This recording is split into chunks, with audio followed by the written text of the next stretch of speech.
رشتے کو قرآن مجید کی حفاظت کے لیے منتخب کیا ہے۔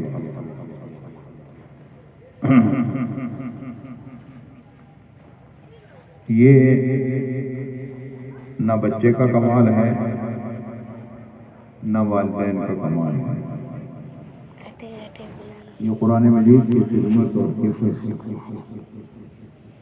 یہ عالم بننا، یہ اللہ تعالیٰ کا انتخاب ہوتا ہے، اللہ تعالیٰ کی نظر کرم ہوتی ہے، اور اللہ انسانوں میں ایسے بچوں کو منتخب کرتا ہے۔ قرآن مجید انسانیت کی رشد و ہدایت کا آخری پیغام ہے اللہ تعالیٰ کی طرف سے، اور یہ انسانوں میں سب سے عظیم الشان انسان، سب سے بڑے انسان رسول اللہ صلی اللہ علیہ وسلم پر نازل ہوا، اور نبی علیہ السلام کی نبوت وہ کسی خاص علاقے، کسی خاص زبان کے لیے نہیں ہے، بلکہ رسول اللہ صلی اللہ علیہ وسلم پوری انسانیت کے رسول الثقلین ہیں، جن و انس کے رسول ہیں۔ کوئی ان کی رسالت کو تسلیم کرے تب بھی وہ امتی ہیں، اور کوئی ان کی رسالت کا انکار کرے تب بھی امتی ہے۔ ایک باپ ہے، اس کے 5 بچے ہیں، مثال کے طور پر۔ میری بات سمجھ میں آ رہی ہے یا آپ اردو جانتے ہیں، میں پشتو نہیں جانتا؟ عجیب سی بات ہے۔ اکثر سمجھ رہے ہیں حضرت، اگرچہ بول نہیں پا رہے ہیں بعض۔ صحیح، چلو ہم برابر ہیں۔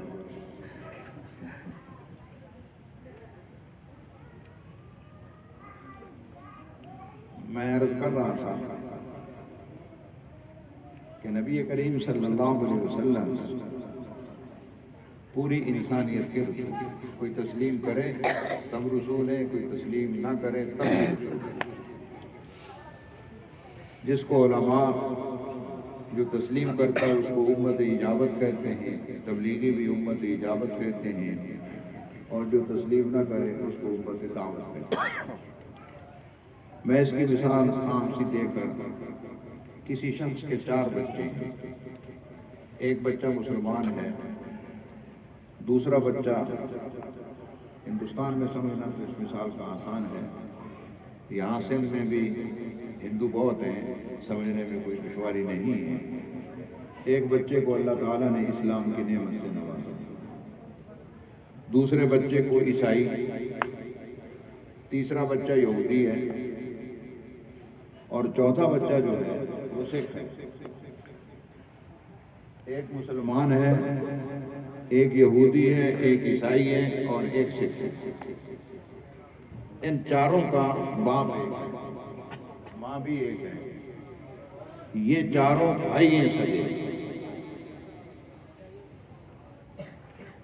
جس نے کلمہ پڑھا اور باپ کے دین کو قبول کیا وہ بھی بچہ ہے، جس نے یہودیت اختیار کی وہ بھی اسی کا بچہ ہے، جس نے نصرانیت قبول کی وہ بھی بچہ ہے، اور جو سکھ بنا وہ بھی بچہ ہے۔ یہ بچہ یہ انکار نہیں کر سکتا کہ یہ میرا والد نہیں ہے، باپ یہ نہیں کہہ سکتا کہ یہ میرا بچہ نہیں ہے، چاروں اسی کے بچے بعین ہی۔ اسی طرح رسول اللہ صلی اللہ علیہ وسلم سے پہلے جتنے انبیاء آئے وہ اپنے اپنے علاقوں کے نبی تھے، زبان کے نبی تھے، قبیلے کے نبی تھے۔ ایک نبی اٹھتا تھا، دوسرا آ جاتا تھا، وہ اٹھتا تھا، تیسرا آ جاتا تھا، چوتھا آ جاتا تھا، یکے بعد دیگرے، ثم ارسلنا رسولنا تترا۔ ہم نے انبیاء علیہ السلام کو مسلسل بھیجتے رہے، لیکن اخیر میں ایک رسول، ایک عظیم الشان رسول جو اللہ تعالیٰ کا اس انسانیت پر سب سے بڑا انعام اور سب سے بڑا احسان ہے۔ لقد من اللہ علی المؤمنین، ایمان والوں پر اللہ تعالیٰ کا بہت بڑا احسان ہے کہ اللہ تعالیٰ نے آخر میں ایک عظیم الشان رسول پیش کیا، اور وہ پوری انسانیت کا رسول ہے، مشرق سے لے کر مغرب تک، آدھا گھنٹہ شمال سے لگے لے گا کر جنوب تک، اس دھرتی پر جتنے انسان رہتے ہیں ہاں، تیرا اور بندی جتنے پوچھنے کا جنات کہ رہتے ہیں، ان سب کا رسول رسول اللہ صلی اللہ علیہ وسلم۔ ان کو جو کتاب ملی وہ پوری انسانیت کی رشد و ہدایت کے لیے،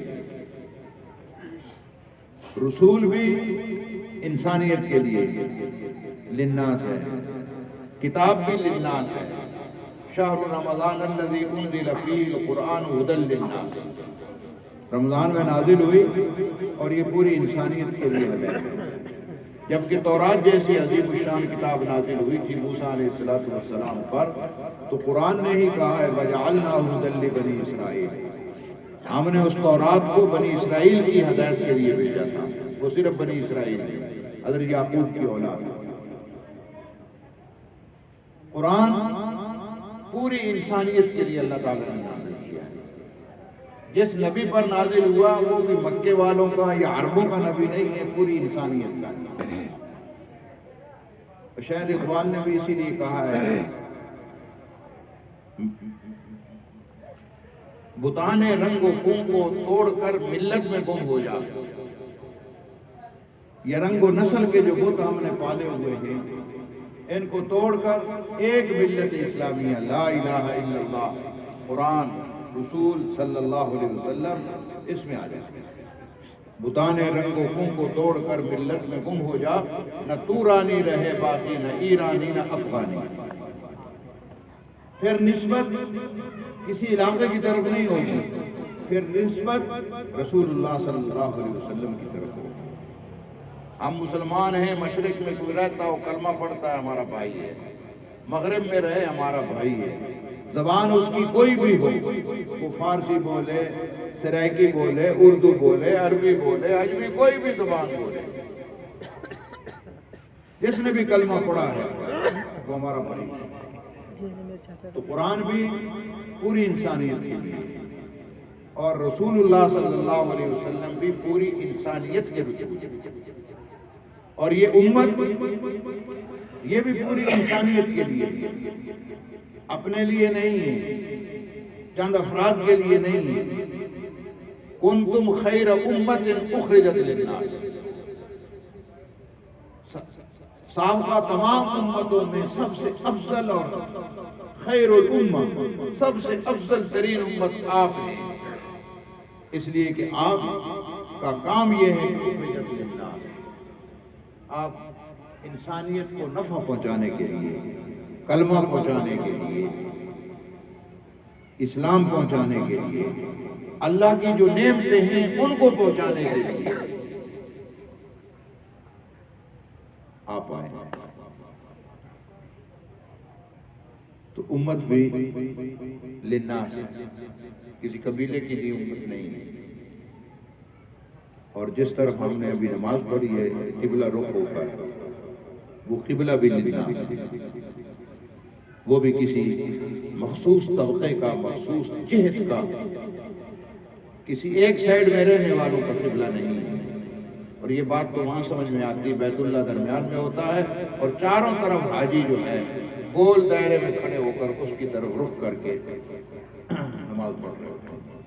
جو مشرق میں کھڑا ہے اس کا مغرب کی طرف منہ ہے، جو مغرب میں کھڑا ہے وہاں اس کا مشرق کی طرف منہ ہے، جو شمال میں کھڑا ہے وہ جنوب کی طرف منہ ہے، جو جنوب میں کھڑا ہے اس کا منہ شمال کی طرف۔ یہ تو ہمارا قبلہ ہے کہ ہم مکہ سے مشرق کی طرف ہیں، ہمارا قبلہ مغرب ہے، اور مکہ سے جو مغرب کی طرف ہے وہ ہماری طرف منہ کر کے نماز پڑھتے ہیں، مشرق کی طرف۔ جو شمال کی طرف ہے وہ جنوب کی طرف اور جنوب کی طرف۔ مدینہ منورہ میں قبلہ کس طرف ہے؟ مغرب کی طرف نہیں ہے، جنوب کی طرف ہے۔ شام سے قبلہ شمال کی طرف ہے، عراق سے۔ یہ قبلہ جو ہے یہ بھی پوری انسانیت کا قبلہ ہے۔ سابقہ قبلے سارے کے سارے منسوخ ہوئے، اب تو بیت القدس میں بھی کوئی نماز پڑھے گا تو بیت اللہ کی طرف منہ کر کے نماز پڑھے گا۔ ان اول بیت وضع للناس، یہ پہلا گھر بھی انسانیت کے لیے۔ تو پیغمبر بھی للناس، کتاب بھی للناس، امت بھی للناس، اور قبلہ بھی نہیں، لہذا اپنی سوچ چھوڑ دینی چاہیے۔ ہم انسانیت کو نفع پہنچانے کے لیے، اسی لیے اللہ تعالیٰ نے رسول اللہ صلی اللہ علیہ وسلم کے بعد اس دنیا میں جو عزت دی ہے وہ قرآن والوں کو دی ہے، کلمہ والوں کو دی ہے، ایمان والوں کو دی ہے، مسلمانوں کو۔ اللہ کے ہاں معزز وہ شخص ہے جو کلمہ پڑھتا ہے اور کلمے کے تقاضوں کو پورا کرتا ہے، قرآن پڑھتا ہے، اس کو غور و فکر کرتا ہے، اس کو حلال کو حلال سمجھتا ہے، حرام کو حرام سمجھتا ہے اور اس پر 100% عمل کرتا ہے۔ اس لیے اقتدار، حکومت کی صلاحیت، حکومت قائم کرنا وہ صرف مسلمانوں کا فریضہ ہے، کسی اور قوم کا نہیں ہے، نہ ان کا حق ہے۔ یہ تو مسلمان کمزور ہوئے اور دوسرے لوگ غالب آ گئے۔ کاش کہ ہم مسلمانوں میں تعداد میں ہم 2.25 ارب ہیں دنیا میں۔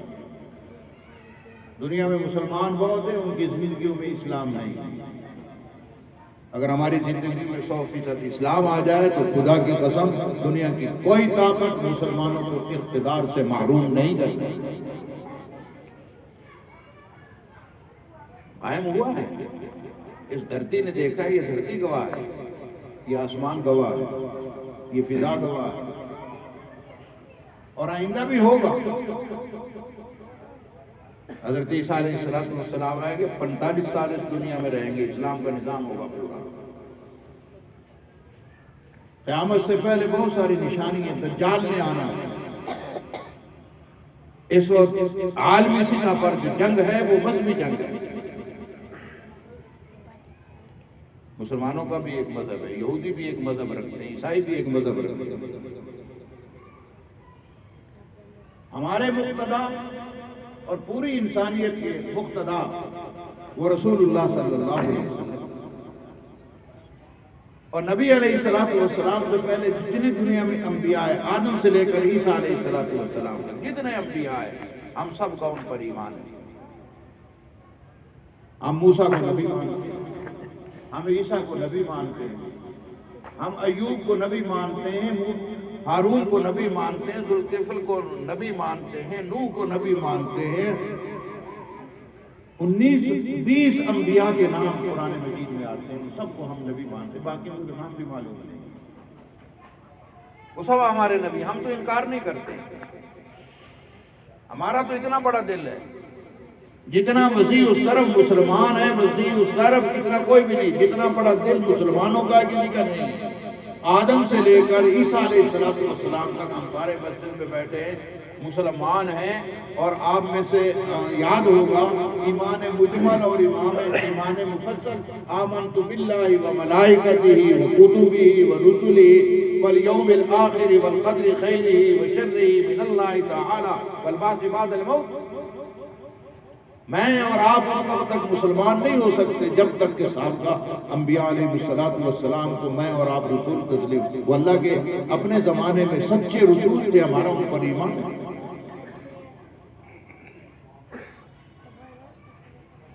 تنگ نظر، تنگ فکر، محدود سوچ، سڑیل مزاج، دوسروں کو دیکھ کر حسد کرنا، جیسے کوئی اچھے کپڑے پہن لے اڑوس پڑوس والے عجیب سی نگاہ سے دیکھتے ہیں۔ اللہ نے مسلمانوں کو عزت دی ہے اور مسلمان سابقہ انبیاء کو نبی مانتے ہیں اور اپنے رسول کو بھی رسول مانتے ہیں۔ یہ سڑیل مزاج اور بخیل جو ہے طبقہ، جن کا دل چھوٹا ہے، وہ باقی قومیں ہیں، مسلمان نہیں ہیں۔ وہ عیسائی ہے، یہودی ہے، وہ ہمارے نبی کو نبی تسلیم نہیں کرتے، جبکہ ان کے نبی کو ہم نبی تسلیم کرتے ہیں۔ ہم اقرار کرتے ہیں، ہم تو انکار کرتے ہی نہیں۔ وہ کیوں انکار کرتے ہیں بھائی؟ ہم تو اپنے بچے کا نام عیسیٰ رکھتے ہیں یا نہیں؟ عیسیٰ خان، مولانا موسیٰ خان، ہم اپنے بچوں کا نام موسیٰ رکھتے ہیں، ابراہیم رکھتے ہیں، اسماعیل رکھتے ہیں، ایوب رکھتے ہیں یا نہیں؟ کسی عیسائی نے، کسی یہودی نے آج تک تاریخ نہیں بتاتی کسی نے اپنے بچے کا نام محمد رکھا. یہ اتنے تنگ نظر ہے.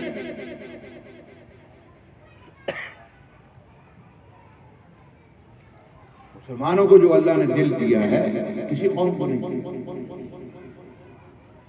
یہ کتاب جو اس بچے کے، چھوٹے سے بچے کے سینے میں محفوظ ہے، یہ نقش اعلی حجر ہے، پتھر پر لکیر ہے، پانی پر لکیر نہیں ہے. اگر یہ اس کی تلاوت جاری رکھے، باپ کا فرض بنتا ہے بچہ آپ کا ہے، ماں کا فرض بنتا ہے بچہ آپ کا ہے. آپ اس سے گھر میں قرآن مجید کی تلاوت یہ کریں اور آپ سنیں، تھوڑا سا وقت تو نکال. آپ کے گھر میں خیر آئے گی، برکتیں آئے گی، سکون آئے گا، راحتیں آئیں گی. معاشی طور پر آپ مستحکم ہوں گے. سارا مسئلہ معیشت کا ہے. من اعرض عن ذکری فإن له معیشة ضنکا. جو بھی قرآن مجید میرے ذکر سے مراد قرآن ہے، اِنَّا نَحْنُ نَزَّلْنَا الذِّکْرَ وَإِنَّا لَهُ لَحَافِظُونَ. اور ذکر کا لفظ جہاں بھی قرآن میں آ جائے، عبداللہ ابن عباس کہتے ہیں کہ اس سے مراد قرآن ہے. قرآن سے بڑا کوئی ذکر نہیں ہے. وَلَقَدْ يَسَّرْنَا الْقُرْآنَ لِلذِّکْرِ فَهَلْ مِن مُدَّکِرٍ. سب سے بڑی کون سی کتاب ہے دنیا میں جس کو سمجھ کر پڑھا جائے سبحان اللہ، بغیر سمجھے پڑھا جائے ماشاء اللہ. اس کے پڑھنے سے آدمی بور نہیں ہوتا، تھکتا نہیں ہے، تعب نہیں ہوتا، طبیعت کے اندر بوریت پیدا نہیں ہوتی. آدمی جب شروع کرتا ہے پھر دل چاہتا ہے پڑھتے رہو پڑھتے رہو پڑھتے رہو پڑھتے رہو. کون سی کتاب ہے کہ جس کے ایک ایک حرف پر 10 نیکی ملی؟ تورات پر یہ نیکی نہیں تھی، انجیل پر بھی نہیں تھی، زبور پر بھی نہیں تھی. وہ کتابیں تھیں، کلام نہیں تھی. یہ قرآن مجید اللہ کا کلام بھی ہے اور کتاب اللہ بھی ہے. اس میں دونوں صفات ہیں. وہ کتابیں تھیں، کلام اللہ نہیں تھے. یہ کتاب بھی ہے، کلام اللہ بھی ہے. اس کے حروف وہ ہیں جو اللہ نے براہ راست جبریل کے ذریعے، الہام کے ذریعے، وہی کی جتنی قسمیں ان کے ذریعے اللہ تعالیٰ نے رسول اللہ صلی اللہ علیہ وسلم کے قلب انور پر وحی کی. اپنی طرف سے کچھ نہیں ہے. ہمارے دین کی بنیاد وحی ہے، وحی قرآن، جو اللہ تعالیٰ نے براہ راست یا بذریعہ جبریل رسول اللہ صلی اللہ علیہ وسلم کو. جبریل کوئی چھوٹا موٹا آدمی تھوڑی ہے، فرشتہ تھوڑی ہے، نہایت طاقتور، ذو القوہ. قرآن نے کہا ہے ذو القوہ، بہت طاقتور ہے. کہ وہاں سے لے کر جب کتاب آتا تھا تو رستے میں بہت سارے شیاطین، ستونگڑے، متونگڑے اور جنات اور فلاں عملیات اور جادوگر اور یہ ساری چیزیں، بس آتا تھا سیدھا مجال ہے کسی کی کہ جبریل سے قرآن مجید کا ایک حرف، ایک نقطہ، ایک زبر، ایک زیر لے لے. ایک قوم کو ایک پر سے اٹھایا ایسے اوپر لے کے الٹا کر فجعلنا عالیہا سافلہا. اور امین ہے، اپنی طرف سے بھی کوئی اس نے ایک نقطہ کا اضافہ نہیں کیا، کمی نہیں کی. وہ کتاب محکم کتاب، مضبوط کتاب، اپنی اصل صورت میں موجود ہے. تورات آج اپنی اصل صورت میں نہیں. تورات کے جتنے بھی نسخے آپ لیں گے ایک نسخہ دوسرے کے نسخے کے مخالف ہے. انجیل کی یہی صورت ہے، زبور کا یہی حال ہے. صحیفے تو کہیں نظر ہی نہیں آتے. قرآن مجید جب سے نازل ہوا ہے آج تک اپنی اصلی صورت میں موجود ہے. اس میں کوئی تحریف نہیں کر سکتا، نہ نقلی نہ مانوی، نہ اس کا کوئی معنی بگاڑ سکتا ہے، نہ ان کا کوئی حرف بگاڑ سکتا ہے. محفوظ ہے. اس سال وفاق المدارس کے تحت تقریباً 1,00,000 حافظ تیار ہوا پاکستان میں۔ کتنے؟ ایک جنہوں نے سالانہ امتحان کیا 1,00,000۔ دنیا میں کوئی ملک نہیں جس میں اتنے حافظ پیدا ہو بنائے جاتے ہیں سال میں۔ عرب جہاں قرآن نازل ہوا ہے وہاں سال کے 5 سے 6 ہزار۔ اتنی بڑی کتاب آپ کے بچے کے سینے میں اللہ نے محفوظ کر دی ہے، کتنی بڑی نعمت۔ ایک ایک حرف اور سکون۔ جس گھر میں قرآن پڑھا جاتا ہو اس میں کسی قسم کا کوئی پریشانی نہیں ہوتی۔ یہ تو ہم پریشان اس لیے کہ قرآن کو ہم تلاوت نہیں کرتے۔ مجھے کوئی تصویر بتا دے یہ پڑھا کرو، 400 دفعہ پڑھو گے یومیہ تو جناب رزق ہی رزق اور پیسے ہی پیسے اور ڈالر آنا شروع ہو جائیں گے۔ میں اس وظیفے میں لگ جاؤں گا۔ قرآن انسان کی زندگی بناتا ہے، انسان کو انسان بناتا ہے۔ قرآن والوں کو دیکھ کر لوگ مسلمان ہو جاتے ہیں۔ محکم کتاب، مضبوط کتاب، اپنی اصلی شکل میں کتاب ہے اور قیامت تک برقرار ہے۔ کوئی اس کو دنیا کی کوئی طاقت اس کے اندر تحریف نہیں کر سکتی، اس کے الفاظ کو مٹا نہیں سکتی، اس کے معانی کو تبدیل نہیں کر سکتی۔ وہ مفہوم جو رسول اللہ صلی اللہ علیہ وسلم نے صحابہ کو بتایا، صحابہ نے تابعین کو بتایا، وہ آج تک اپنی اصلی شکل میں موجود ہے اور رہے گا۔ بڑے بڑے پڑھنے خواہ آئے، بڑے بڑے ایجوکیٹر آئے، بڑے بڑے پڑھے لکھے PhD آئے قرآن کی تعریف کے لیے۔ آج بھی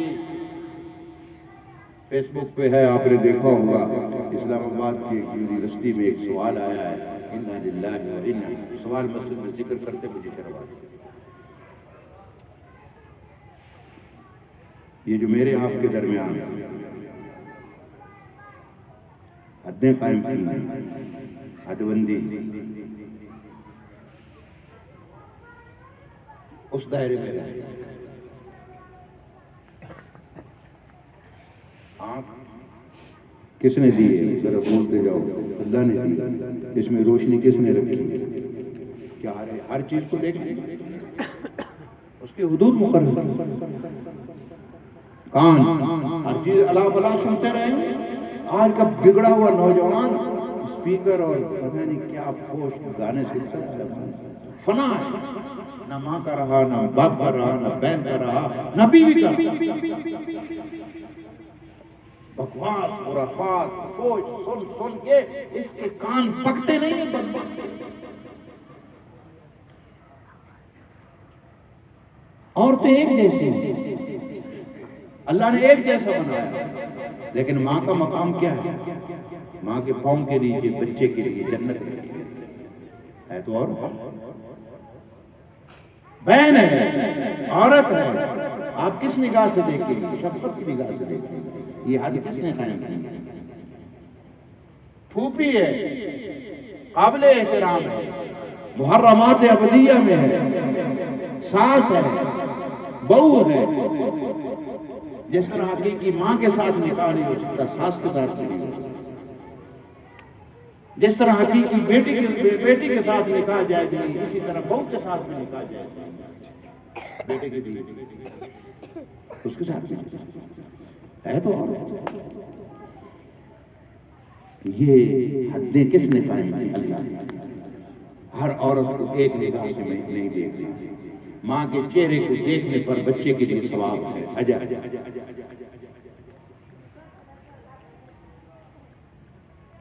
باپ کی نظر اپنی بچی پر کس اسلوب سے ہوتی ہے؟ احترام، حدود میں رہیں گے، باعزت رہیں گے، ورنہ عزت نہیں رہے۔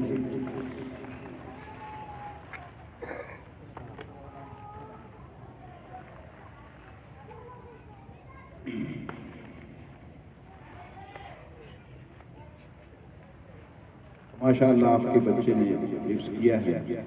ہماری دعا یہ ہے کہ اللہ تعالیٰ ساری زندگی اس کو قرآن کی خدمت کے لیے مقبول فرمائے، منظور فرمائے. اور آپ بھی یہ بچے نے بھی الفاظ یاد کیے ہیں، وہ طوطا بھی یاد کر لیتے ہیں. طوطا بھی جانتے ہو نا، ببغا.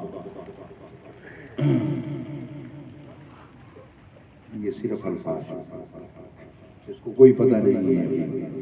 الفاظ ہیں، اس کا احترام کرتا ہے، بغیر وضو کے اس کو ہاتھ نہیں لگاتا. میں آپ سے اس کے والد سے یہ عرض کروں گا قبیلے سے کہ اس کو تھوڑا سا اور وقت دے دو، 8-10 سال، تاکہ یہ قرآن جو کہتا ہے اس کو سمجھ لے. اپنے آپ کو، اپنے قبیلے کو، اڑوس پڑوس کو، اور پوری انسانیت کے لیے، انسانیت کے اندر ایک دینی انقلاب کرنے والا اللہ تعالیٰ اس کو مجاہد. کلمہ پڑھنا جہاد، داڑھی رکھنا جہاد. اس فتنے کے دور میں مسجد میں آپ کی نماز جماعت کے ساتھ پڑھنا جہاد سے.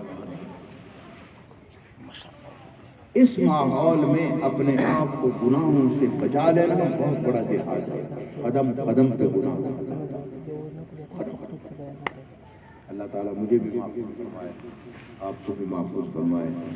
اللہ تعالیٰ اس بچے کو بھی نظر بد سے محفوظ فرمائے، ہر قسم کے شر سے محفوظ فرمائے. اس قرآن مجید کی برکت سے اللہ تعالیٰ اس کے رزق میں، اس کے والدین کی رزق میں برکتیں نصیب فرمائے، خوشحالی نصیب فرمائے. اور اس کے ہم عمر جو بچے ہیں اور والدین موجود ہیں، ان کو بھی چاہیے کہ اپنے بچوں کو اس طرف متوجہ فرمائے.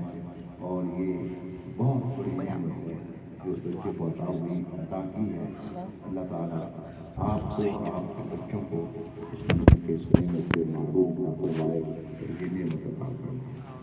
اور اگر ہم بھی تھوڑا سا غور خوض کریں گے تو دیکھو